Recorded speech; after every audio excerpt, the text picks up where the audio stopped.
ప్రైజ్లార్డ్. ప్రభువైన యేసు నామములో అందరికీ వందనములు. దేవుని వాక్యం నుంచి హెబ్రీ పత్రిక 12వ అధ్యాయం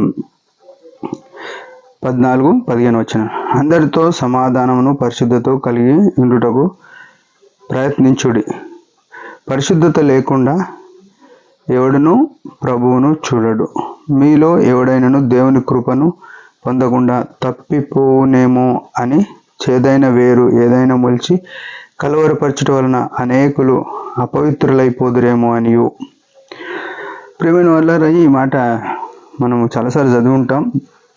అయితే దేవుడు తన యొక్క చిత్తమును, తన యొక్క తత్వమును, తన యొక్క నైజమును మనకు బయలుపరుస్తున్నాడు. యెషయా గ్రంథం 6వ అధ్యాయం 9వ వచనంలో ఏముంది? ఆయన ఎలయనగా మనకు శిశువు పుట్టెను, ఆయన ఎట్లుంటాడు? ఆలోచనకర్త, బలవంతుడైన దేవుడు అని ఇట్లా రాసుకుంటూ వచ్చి సమాధానకర్త అని రాసింది, సమాధాన అధిపతి అని రాసింది. ఇక్కడ ఏమంటున్నాడు? అందరితో సమాధానము అంటున్నాడు, మాట్లాడినాడు. మన జీవితంలో చాలాసార్లు ఎవరితోనో ఒకరితోని విభేదాలు చాలాసార్లు ఉంటాయి. వాటి విషయంలో జాగ్రత్త పడదాం. మనం సమాధానంగా ఉండడానికే ప్రయత్నం చేయాలి. రెండవది పరిశుద్ధతయు. ఇప్పుడు ఈ రెండు విషయాలు చాలా సున్నితంగా, లేకుంటే ఎవరికి కనబడనివి, దేవుడు మాత్రమే చూసేటి. ఒక మనిషితో సమాధానంగా ఉండాలన్నా అది ఇతరులకు అర్థం కాదు, కానీ దేవునికి అర్థమవుతుంది. రెండవది పరిశుద్ధత. అంటే మనం పరిశుద్ధంగా ఉన్న ఇతరులకు ఏమనిపిస్తుంది? ఆడేం సకటోళ్ళే అనేటోళ్ళు ఉంటారు. అయితే ఈ రెండు విషయాలు దేవునికి కనబడతాయి. ఈ రెండు విషయాలు ఏమైతాయంటే ఈ కలిగి ఉండడానికి ప్రయత్నం చేస్తూనే ఉండాలి. అంటే ఇది ఇడిచిపెడితే ఇవాళ పరిశుద్ధంగా ఉన్న సరిపోయింది అనుకోనికి లేదు, ఇవాళ సమాధాన పడ్డానికి అయిపోయిందని అనేక లేదు.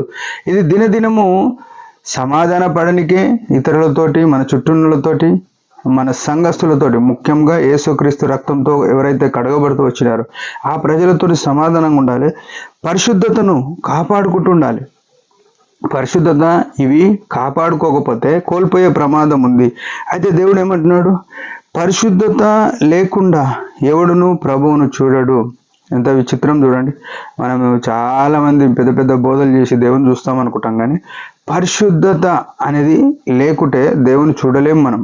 పరిశుద్ధత అనేది ఇది బయట కాదు కనబడేది, హృదయాంతరంగంలో ఉన్నది. ఈ పరిశుద్ధతకు వ్యతిరేకమైన పదం ఏంటంటే అపవిత్రత. అపవిత్రత అంటే ఎన్ని ఉన్నాయి దాంట్లో? పగ, ప్రతీకారం, ద్వేషం, అసూయ, ఇట్లాంటి అన్ని రకాలవి మన హృదయంలో ఉంటే మనము పవిత్రులం కాలేము. యేసు రక్తము ప్రతి పాపము నుండి పవిత్రులుగా చేయను. ఇవన్నీ మార్కు సువార్త 7వ అధ్యాయం 21వ వచనంలో రాయబడ్డ ప్రకారం, గలతీ 5వ అధ్యాయము 17వ వచనం ప్రకారం, ప్రకటన 21:8 ప్రకారం మన హృదయంలో ఏవైతే ఉన్నాయో ఇవన్నీ ఏం చూపిస్తున్నాయి అంటే పగను చూపిస్తున్నాయి, అంటే అపవిత్రతను చూపిస్తున్నాయి. యేసు రక్తంతో కడగబడినప్పటికీ వీటినే పెట్టుకొని మనం నడిస్తే మనం దేవుని రాజ్యం చేరలేము అనే విషయం స్పష్టం. అది గుర్తుపెట్టుకోవాలి. ఇంకేమంటున్నాడు? మీలో ఎవడైనాను దేవుని కృపను పొందకుండా తప్పిపోదురేమో అని చేదైన వేరు ఏదైనా మొలిచి కలవరపరచునేమో అని అనేకులు అంటే మనం చాలాసార్లు ఏం చేస్తామంటే నేను బాగున్నా, నా కుటుంబం బాగుంది, నా భార్య పిల్లలు బాగున్నారు, లేకుంటే మా ఇంటి వాళ్ళు బాగున్నారు, అట్లా కాదు. ప్రభు కోరుకునేది ఏంటంటే మన పక్కనోడు, అంటే సంఘస్థుడు ఉండొచ్చు, లేకుంటే మనకు తెలిసిన విశ్వాసి ఉండొచ్చు, లేకుంటే మనకు తెలిసిన బంధువు ఉండొచ్చు, వారు పరిశుద్ధత, దేవుని కృపను పొందకుండా ఎక్కడ తప్పిపోతారో అని వారి విషయం కూడా జాగ్రత్త పడాలి. ఎందుకంటే వారి విషయం దేవుడు మనల్ని ఒకనాడు లెక్క అడుగుతాడు. వారి కొరకు నువ్వు ప్రార్థన చేయలేదని, వారికి నువ్వు స్వార్థ ప్రకటించలేదని, వారి కొరకు నువ్వు పట్టింపు లేవని అడుగుతాడు. రెండో విషయం ఏంటంటే వారున్న పరిస్థితిని మనము తలంచుకొని, లేకుంటే వారి కోసం మనం ఏదన్నా ఆలోచన కలిగి ఈ దేవుడి నుంచి మనం తప్పిపోయే ప్రమాదం ఉంది. అందుకే వీలైనంత వరకు అందరితో సమాధానంగా పరిశుద్ధత కలిగి ఉంటే ఏం చేయాలంటే చుట్టూనల గురించి పట్టింపు కలిగి ఉండాలి. దేవుని కోరిక అది. అందుకే ఆయన ఈ లోకానికి వచ్చినాడు, ఈ ప్రపంచమంతటి గురించి పట్టింపు కలిగి ఉన్నాడు. కాబట్టి మనం రక్షింపబడ్డాం. రక్షణలో ఉన్న మనము దేవుని యొక్క చిత్తం నెరవేర్చేవారమైనా దేవుడి మాటలు దీవించిన కాక చిన్న ప్రార్థన. పరమ తండ్రి యేసు ప్రభు నామములో వందనాలు. మాకు ఇచ్చిన ఆయుష్ను బట్టి స్తోత్రములు.